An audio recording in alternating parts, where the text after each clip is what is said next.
So the pyramids also prove exactly what the Feathered Serpent was here doing last time. It's much more than, oh, look, history isn't accurate. It's, oh, look, some ancient society that we haven't been really allowed to know about, although we've heard rumors of. Atlantean culture would have created a power plant on Earth that basically uses the Earth's grid. Well, that's what the runes are in Egypt, and they're just one of many. So it sort of, in a weird way, validates what we were discussing earlier, how the grid was used, how ancient societies understood this, and yet, look, we're sitting here staring into a closet going, none of the world makes sense, because we're brainwashed, whereas societies in the past haven't been, and look at what they've discovered or utilized, and look at what they have done. Right. So this intentional societal hypnosis is what we're under, and that is why reality has to go about agitating things to the point of what we call painful disruption, because that's how you intercept and change a programmed person, is to do what you call a pattern interrupt. Right. You do something where you're forced out of your hypnotic state. And anybody studies hypnosis, you'll understand that the hypnotist does these things like snapping his fingers, or you watch that movie about the magicians with Woody Harrelson, I think it's called Nothing to See Here or something. Anyway, there's a group of magicians, but Woody Harrelson plays a character in there that can hypnotize people, what's called a quick induction hypnosis.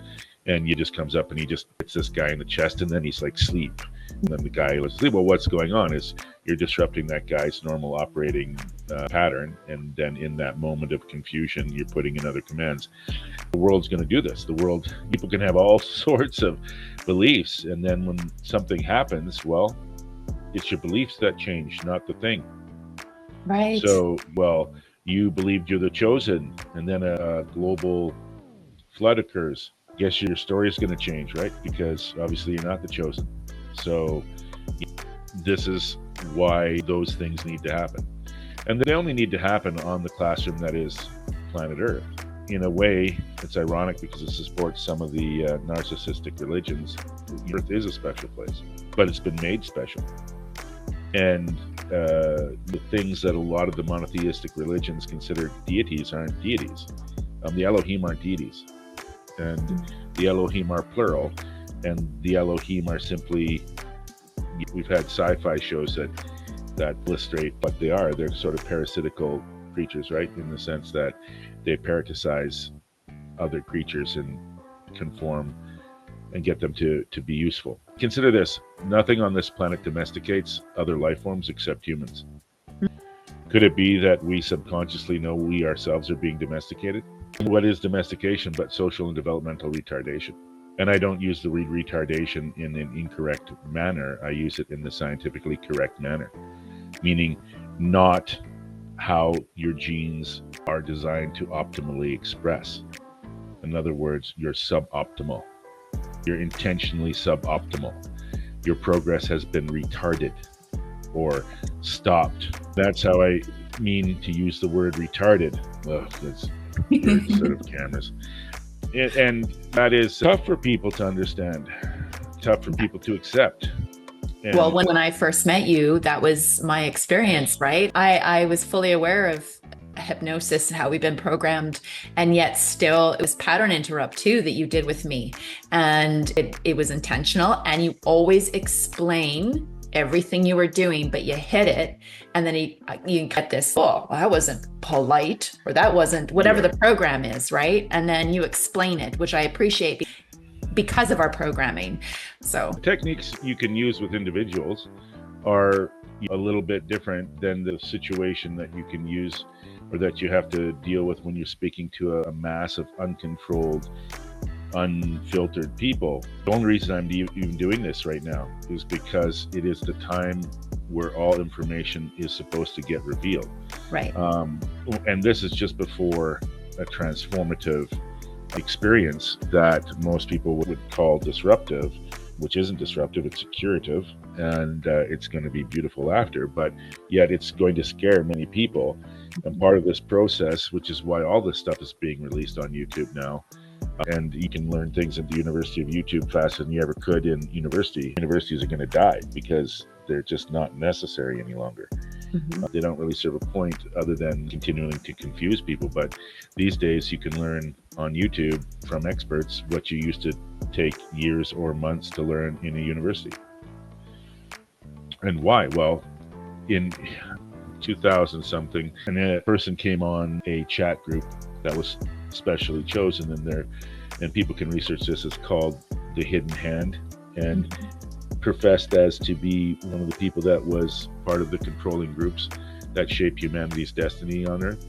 He doesn't even live on the surface, not allowed to be around electronics, and was only given sanction for 3 days to answer questions. And when people asked him, well, why now? He said, because now is the time where all that is hidden needs to be revealed, and that's just before the coming transformation. So it makes sense, right? In a certain point of view, why they would unlock all of the knowledge is because in this period, all the structures that we've come to rely on are going to be taken away, and a new system will be built in its place. And part of this transformation is the hidden stuff will be uncovered. So look at the Egyptian pyramids. They've known this, they knew that in 2022 actually. Why was it only released now? As another recent thing came out, oh, we remote viewed the Ark of the Covenant, we know where it is. Well, why now? Knew that quite some time ago. Because it's all for the same reason. All this stuff is coming out now, so that if a soul was meant to have access to that knowledge, it will find its way there. So that's the reason why I'm doing this. Otherwise I wouldn't do it, because it's too difficult to control the message. Thank you. Control the message and thus control the outcome of the message, in the sense that, like I said, there was that person, when I explained something to this person, they thought that meant it was okay that they go and break a whole bunch of stuff, because if it could happen, it was meant to be and it was all right. Well, no, that's not the conclusion you should be taking from that. And when you're working with a teacher or master one-on-one, the master can say, no, you got that batshit crazy, you're wrong, you're flipped inside out, that's not what it means. No. But when you're talking to a book or a video, there's no way for it to say, no, wait a minute, you're going off on the wrong tangent, that's not what was being meant, come back here, that's not correct. Right. Okay. So usually these kinds of things are discussed from living mouth to living ear, and that's the way it's done. Only right now is a very specific time where this information will be more useful if it's out, and perhaps can help clear up some misunderstandings from people, and also, which is what's supposed to be happening right now, help sort people into their particular groups or areas or tribes, however you want to describe it, which is what's supposed to happen at this time also. And the overriding thing to remember through all these experiences is we're eternal. There's no permanent damage. Everything has been planned out in a way that your brain can't comprehend because it's so perfect. So worrying and fearing and stuff like this simply works against you and works for the forces that have been taking an adversarial role here on this plane. It's not really productive because there is no point in it, just like there's no point worrying about the weather. The weather is a complex interaction between so many different forms of consciousness that your brain can't comprehend it. And one of the big ones in this symphony of this symphonic dialogue is the sun. And if the sun says something's going to happen, well, that's what's going to happen. And why? Because it's the biggest voice in the solar system. So why do you think so many cultures worshipped it? Because basically the sun dictates what happens on all the planets. Literally, people's brains don't comprehend it, but if I can use it, if this is the sun, a speck of dust, which you can't see, is the earth. So why do you think it's so surprising that if the sun burps, everything in the solar system is affected by it? Of course, right?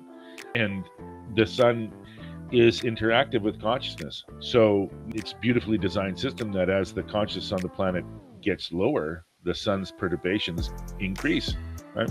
So meaning that the dumber we get as a society, the more the sun is going to agitate itself and create a situation where our silliness gets washed away. And things are very, I guess it's well in hand. There's no point stressing. When you go down a river and you experience some rapids, what changes that experience from a scary thing into a joyful, stimulating thing is how you perceive the rapids. You're like, oh, it's all going to be fine. I've got a life jacket on. It's all good. Well, then you look at the rapids in a kind of exciting way. Like, oh, no, look. And in your fear, you're like, oh, my God, anything could happen during the rapids. Oh, my God. Oh, right. Well, you can't stop it. You're going to go down it. You might as well enjoy it. That's the choice people have. And by the way, this is a dovetail. What is true? True sovereignty isn't. True sovereignty is not controlling outside of yourself. It's the ability to control your inner topography, your inner terrain. So being self-sovereign isn't some sort of permission to go and control all the external things around you. It's to understand that only you control what you feel inside. You control the inside. And you can choose to experience anything in any way. That's your choice. Wayne Dyer speaks often about this, and Wayne Dyer also has a little metaphorical story where he talks about an old lady in an old folks home, and she's smiling, and they say, oh, have you seen your room? Is that why you seem happy today? And she said, no, young man, I'm blind. I can't even see my room. But she said, I decide to be happy every day when I wake up. That's a choice I make. And that is really how humanity removes itself from control, is choosing the inner reality that is going to be experienced. So what point of the programming and the subconscious wheel that's constantly spinning, what point is your choice? And can you speak to that? It's all your choice. You go to a hypnotherapist in a show, and we chose to go to the show. If you come to the show and then you get hypnotized, it's because you wanted to get hypnotized. You wanted to learn something, and consider the monumental nature. If your true self is an immortal, eternal being, then what is really the true commodity that has value on that side? It's certainly not anything we call money, but it would be concepts like experience and time, or as Cliff High calls it, hyper novelty. If you're an immortal being, what do you think is your greatest enemy? Getting bored. Well, exactly. People who talk about elves as a metaphorical construct to immortal beings, what are the one big thing that elves deal with is boredom, complacency of seen it, been there, done it, not too excited about anything anymore. So you begin to die when you're no longer excited about things, when you're no longer passionate about things, when you no longer have vitality flowing through you. You are basically signaling the universe that it's time to recycle you. You begin to wither away because you're not outputting a very strong signal. You're diminishing. And why? Well, this controls time too. So why as a child do you perceive time in a much slower fashion than you do as an adult? Answer, because your unconscious has seen it, done it, experienced it, doesn't need to really pay attention. So as a child, everything's new. You're like, wow, that's the first time I've ever seen that. You're saying that every second of every day. So your conscious mind is just firing at a million miles a second. And the faster your mind fires, the slower you perceive time. So when time seems to blip, that's because you're not being conscious. You're essentially being unconscious, so you perceive time passing faster. It's really being present. Well, you're really not. Time isn't passing faster. You're just noticing less. So if you are an immortal being, what then becomes the biggest currency? Novelty, something new, something you never experienced before. So imagine coming back and dying peacefully in your bed 1 billion times. Everybody's seen movies like Groundhog Day and stuff where you're stuck in this feedback loop. Well, that's our existence. And so how many times do you want to come back and live the exact same day? Even if it was what you would call a perfect day, where you were the high school sports champion, you got the girl or the boy in your life, what turned out you were the millionaire and never had any problems, nobody ever had any weirdness in your family, it was all, you were all loving, it was all beautiful, it was a beautiful sunrise and sunset, at the end, go to bed, that's it, over. How many times you want to be in that perfection? I'm going to tell you that after a billion of so perfections, you'll start to experience perfection as a torture, and you'll start to yearn for something a little different. So then maybe you come back and say to your friend on the other side, hey, this time, how about I don't die in my sleep? How about you just light me on fire? What, you sure? That's going to be really painful and really shocking. I don't care, man. It's just a temporary thing anyway. We're just here for a blip, and then we're over there on the other side. So really, I'd like some new memories. So there you go. We have all these different experiences. They're trying to cover it up. They always try to get out in front of these awarenesses and give it new labels. So we're in a simulation. We're not in a simulation. We're in reality. Just reality has two phases. So calling something a simulation because it is in the part of the reality experience that is largely illusionary, meaning the individual experience, it is, in my mind, it isn't justifiable to call it a simulation because that implies an unreality. Oh, this is real. It's just an illusionary part of reality. Like your dreams are real. They're real things. They're really going on. They're just a part of your reality that occurs during sleep. Okay, it's not as if a computer was creating it and it's an artificial experience. But they try to do these things so that they get out in front of, it's a very Luciferian thing, where they try to get out in front of the truths that are bubbling up inside us because we're all largely old beings, like incarnated many times. So these awarenesses are deeply seated in there. And they try to get out in front of them and relabel them. And that's what the sort of name-stealing Luciferian code book says, is to get out in front of things, relabel it, put a different label on it to create confusion, and then have everybody not knowing which door they should go in and out of, and have everybody confused. And when people are confused, they're easy to manipulate. When do you move a heavy object? When it's unstable, when it's in a state of flux of chaos. So why do the controllers put things into chaos and fluxes? Because it's easy to move things around when they're in chaos and flux. Yeah. So you just imagine a big stone. Well, that stone that's well rested on the ground is incredibly difficult to move. But if all of a sudden there's an earthquake, if all of a sudden that stone gets up on its gravity center point, well, then you can move that stone with your finger. And also see how those masses respond to that stimuli. So that's what is very interesting about now. Now is a time, it's literally a time of legends. Old souls have been born back on the planet to usher people through this time. Revelations that are going to blow people's minds on an almost weekly basis are going to occur. People are going to find their faith in the quote-unquote system is waning, and this is good because it's a control system, and there's going to be other systems and structures that are coming up to replace that. And this will happen whether you believe in it or not. So what people need to remember is how you experience this inevitable seasonal change is completely up to you. That's the part that's up to you. It's how you experience it. When winter comes, are you like, oh my God, winter's here, it sucks for 6 months, it's gonna suck? Or you're like, oh good, we can go tobogganing and skiing and have fun walks in the cold, quiet snow. Isn't it beautiful? So you can focus. In the totality of all things exist, right? What you notice is simply a product of what is reflecting off your own consciousness state.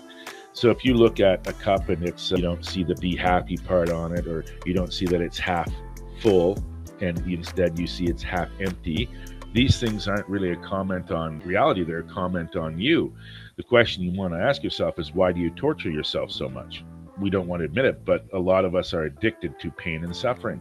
So you're going to have an experience that's full of worry, concern, panic. It won't really change anything. It won't stop anything.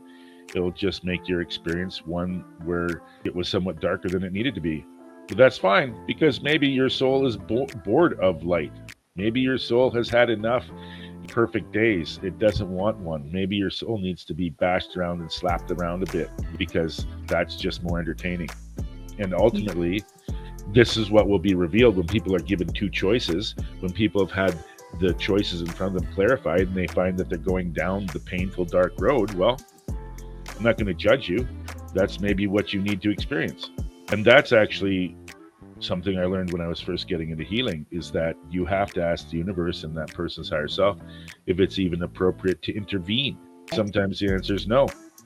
Sometimes somebody came down here to die of cancer at a young age, and that's what's going to happen. Right. Doesn't matter how much intervention you want to do, nothing is going to change their chosen destiny. We've talked about, because I've shared with you and in the introductory video that I've learned from several different religions, and one of them was really focused in on free will.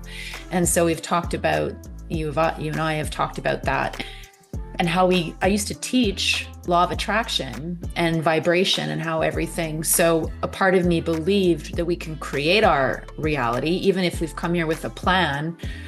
Once we're in here, we can, because of the law of vibration and how vibration works, you attract things that are like, and all of that. So in terms of the what science you're referring to is, you want to tell people it's the science of semantics. So Hans Jenny in 1946 created the science of semantics, which is studying vibrations so that we can visualize them. So people want to check that out. It's called semantics. And there are laws to vibrational physics, of course. And nothing is really working against the laws, even though it may seem to be. So one thing I'll ask people is, can you tell me what happens to a question when it's answered? It seems like unrelated, but it's not, right? What happens to a question when it's answered, of course, is the question dies. The question ends. So how do you have infinity if every question can be answered? You can't see the face of God, because if you ever saw the face of God, God wouldn't exist. So therefore, there's going to be paradoxes that exist at every nodal point in understanding where there seems to be contradictions. So one you just said, what about free will? How does free will operate? If we've designed our reality before we came here, do we have an ability to change it? Yes and no. Some of these things aren't designed to be straightened out. Some things are designed to be paradoxical in nature on purpose. And the reason is if you look into physics, what is the observer effect? Well, it's a theory that says when you observe something, you can affect it. So then how do you make something unaffectable or unaffected? You make it unobservable, i.e. in a state of flux. Like a top, it's spinning, it's undifferentiated, right? That's the whole reason why it can spin, is because of toroidal motion keeps taking the direction and bending it. So it basically is sitting there in this flux state. When something is in a flux state, it's undifferentiated, so it could be anything. And that's why some things are designed never to be seen completely.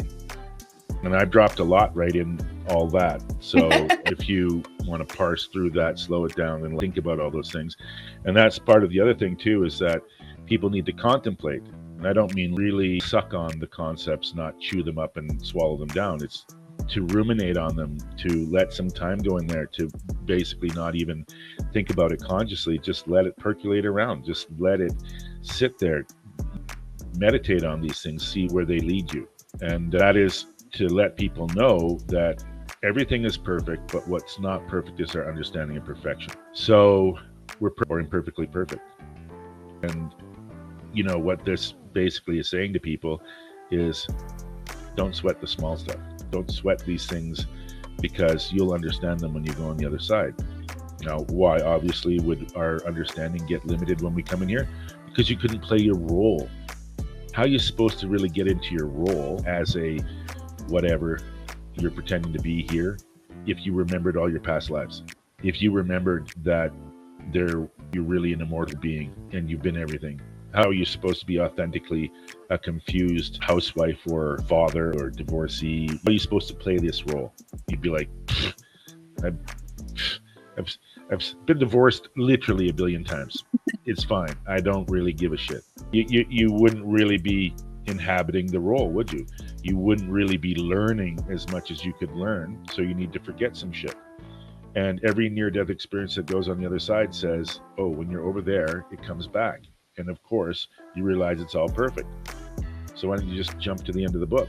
Realize it's all fucking perfect and stop fucking beating yourself up about shit. Oh, why? Because then you wouldn't have as an exciting and drama-filled time? Well, there you go. That's the secret, right? We're junkies. We're addicted to certain thought modalities, as they say, and what the bleep do we know? Listen, how your brain chemistry works is your cells eat peptides, and they get acclimatized to certain peptide configurations. And you can get addicted to those peptide configurations just like you can get addicted to any kind of substance. So we're literally addicted to dramatic thought processes. Yep. And if somebody comes along and waves a little magic wand and goes, look, it's all perfect, boof, you'll find that people will go and find ways and excuses to get more drama. Self-sabotage. Well, they'll just forget it. They'll just be like, well, I get that on the bigger picture, but the way my husband's acting is just completely out of sorts. Or my wife, or whatever, my same-sex partner. I don't even care what it is. See how people want to stick on something and say, well, he didn't say the right word. Shut up. I don't care. You're missing the point. And that point is, you want things to be the way they are. That's why they are that way. And now, why isn't this popular? Because it makes no victims. And then somebody will say it to me and well, you're telling me I wanted my insert term here to betray me or to do this? Well, certainly you wanted this hyperbolic reaction and this dramatic reaction, and you wanted everybody to come around and go, oh my God, I'm so sorry. You want that because that's what we get brainwashed on the intranet of everything to see. We don't see as a continual image barrage examples of stoic fortitude where people who experience these kinds of things aren't affected by them because it doesn't concern them. But there are cultures that have embraced tough times like that. And there's the famous figure eight of human stupidity that basically says tough times make tough people, make easy times make stupid people, weak people, insert your term here, and then weak stupid people make tough times.